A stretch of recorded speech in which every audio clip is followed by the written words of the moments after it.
മണ്ണാങ്കട്ടയും കരിയിലയും. ഒരിക്കൽ ഒരു കരിയില കാറ്റത്തങ്ങനെ പറന്ന് നടക്കുകയായിരുന്നു. അപ്പോഴാണ് ഒരു മണ്ണാങ്കട്ട തനിയെ ഇരിക്കുന്നത് കരിയില കണ്ടത്.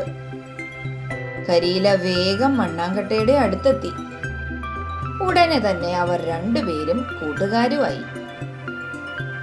രണ്ടുപേരും കൂടി ഒരുമിച്ച് കാശിക്ക് യാത്ര തിരിക്കാൻ തീരുമാനിച്ചു.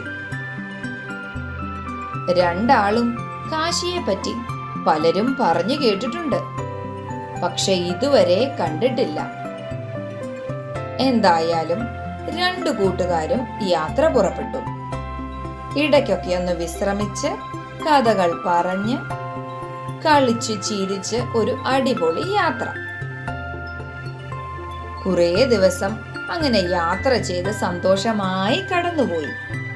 എന്നാൽ ഒരു ദിവസം പെട്ടെന്ന് ശക്തമായ കാറ്റ് വീശാൻ തുടങ്ങി. കാറ്റിന്റെ ശക്തി കൂടാൻ തുടങ്ങിയതും കരിയില കിടുകിട വിറയ്ക്കാൻ തുടങ്ങി. ഇനി രക്ഷയില്ല, എങ്ങോട്ടെന്നില്ലാതെ കരിയിലയെ കാറ്റ് പറത്തിക്കളയും. പക്ഷേ മണ്ണാങ്കട്ട കരിയിലയുടെ രക്ഷകനായി എത്തി.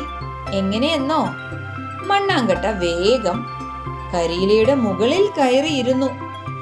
ഇനി കരിയില പറന്നു പോകുമോ? ഇല്ല. അങ്ങനെ കാറ്റ് നിന്നപ്പോൾ രണ്ടുപേരും വീണ്ടും യാത്ര തുടർന്നു. കുറെ ദൂരം എത്തിയപ്പോൾ മഴ പെയ്യാൻ തുടങ്ങി. ഇത്തവണ മണ്ണാങ്കട്ടയാണ് പേടിച്ചത്. മഴ കൊണ്ടാൽ മണ്ണാങ്കട്ടയ്ക്ക് എന്ത് സംഭവിക്കും? അലിഞ്ഞ് ഇല്ലാതെയാവും. കരിയില എന്ത് ചെയ്തെന്നോ, ഉടനെ തന്നെ മണ്ണാങ്കട്ടയുടെ മുകളിൽ കയറി ഒരു കുട പോലെ ഇരുന്നു. അങ്ങനെ ആ മഴയിൽ നിന്നും മണ്ണാങ്കട്ടയെ രക്ഷപ്പെടുത്തി. മഴ തോർന്നപ്പോൾ വീണ്ടും അവർ യാത്ര തുടങ്ങി. പിന്നെയും കുറേ ദൂരം ആടിപ്പാടി രസിച്ച് കഥകൾ പറഞ്ഞ് അവർ യാത്ര ചെയ്തു. പെട്ടെന്നാണ് കാറ്റ് വീശാൻ തുടങ്ങിയത്. കാറ്റു ശക്തി ആർജിച്ചതോടെ മഴയും ഒപ്പമെത്തി. ഇപ്രാവശ്യം കൂട്ടുകാർക്ക് പരസ്പരം സഹായിക്കാനും പറ്റിയില്ല. പാവം കരിയില കാറ്റത്തെങ്ങോട്ടോ പറന്നു പറന്നു പോയി.